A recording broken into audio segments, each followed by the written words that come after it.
Let's settle this right away. Castle of the Winds is equal parts legend and oddity, the digital equivalent of finding a rune-etched longsword in your company's supply closet. Is it bizarre? You bet. What other roguelike lets you drag and drop a +3 hammer of Thunderclap into a Windows 3.1 paper doll while Excel blinks in the taskbar? Fundamental? If you care about mouse-driven inventory, Norse myth side quests, or the way modern indies translate permadeath for newcomers, skipping Rick Saada's 2-floppy epic is like skipping basic in a history of programming. Underrated? Absolutely. Most greatest PC RPG lists jump from Rogue straight to Diablo, leaving this shareware bridge forgotten in Program Manager purgatory. Overrated? Only if you think a 1 MB XE can't deliver 83 spells, random dungeons, and a plot that name drops Surtur. Strap in, your boss key won't save you now. Historical context: Saada started tinkering on the prototype in 1989, after hours at his day job on the DOS Word team at Microsoft. When Windows 3.0 finally proved it could, in theory, run games without deus, Saada rebuilt the engine to exploit pull-down menus, draggable icons, and the irresistible double-click. In 1993, he partnered with Epic MegaGames, then best known for curating one-man shareware hits, to publish Episode 1, A Question of Vengeance, as a free sampler, registering $25 by snail mail unlocked episode dessous, Liftrancer's Bane.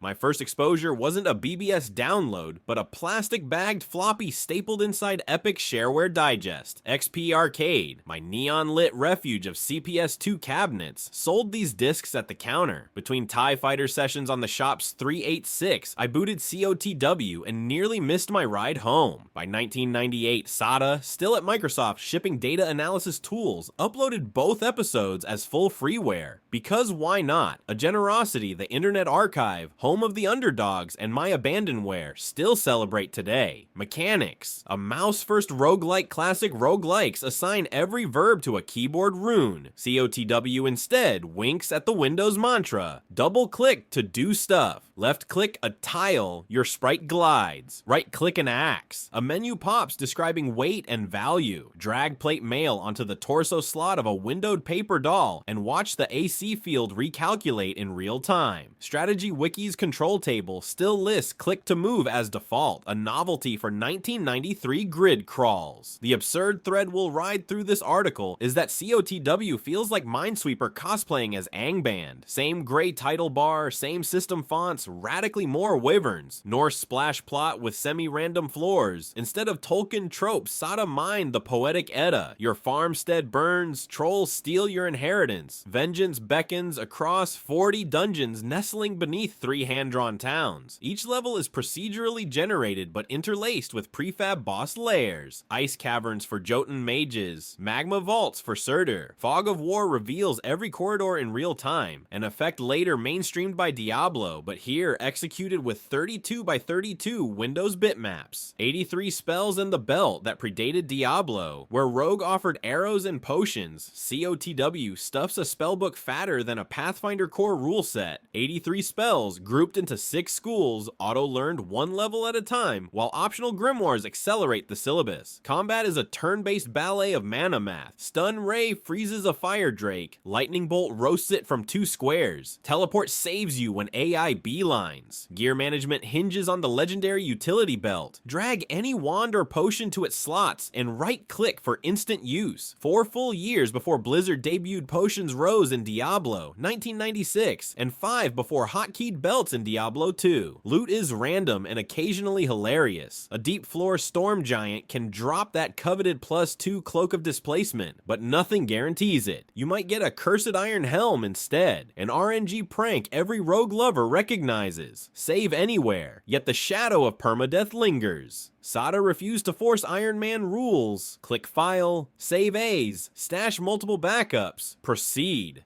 Hardcore masochists toggle a hex flag discovered by modders on Reddit to disable saves entirely. Behind the scenes, the game even appends a .bak after every load, offering 1 parachute if Windows crashes, a sly nod to corporate document recovery culture. Strengths and weaknesses. Strengths start with approachability. Any Windows newbie knew drag and drop, thus inventory Tetris became second nature. The spell menu pops like a word toolbar. Hover tips explain mana costs. Sound? Sparse, but every PC speaker blip accompanies critical hits with Pavlovian zeal. Reviews on Christ-Centered Gamer laud the interface as mouse-driven bliss in an era of DOS key mashing. Weaknesses are budget era obvious. Sprite art is functional according to Home of the Underdogs. Monsters resemble clip art gargoyles. AI is a straight line agrobot. Clever players abuse diagonal doors. Modern OSs refuse 16-bit exes, sending fans to WineVDM threads complaining about redraw errors until patch 0.7 fixed the log window. And the music? None. Just beeps. Unless your Win3.x install had a MIDI driver, legacy, and influence.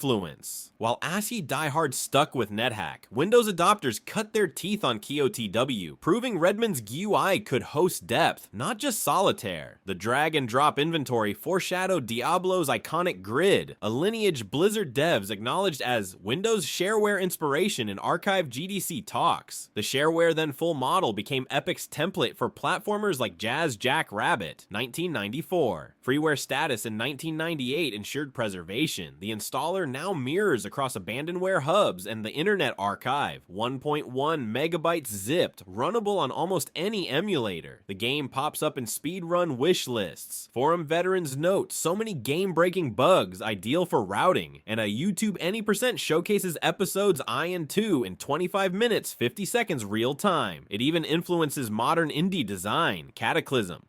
DDA's nested inventory mimics COTW's container windows according to Reddit comparisons. Revival attempts surface every few years. One thread chronicles community efforts to hand Saada his own lost source code, which he reportedly still tinkers with for a modern port. Closing paragraph plus score. Castle of the Winds is the PowerPoint presentation that smuggles a +5 Berserker axe into your cubicle. The Excel macro that secretly rolls saving throws. Click once, a goblin dies. Drag once, a fireball triggers. Save once, and Windows begs you to take a coffee break. Yes, the graphics are clip art. The soundtrack is more beep than Epic Choir, and running it on a 64-bit OS demands WineVDM or BoxedWine gymnastics. But its accessible UI, deep spellcraft, and Norse swagger still outcharm many modern retro likes. Final score, 8 out of 10, -1 for 16-bit headaches, +1 for inventing the potion belt before Tristram ever needed healing.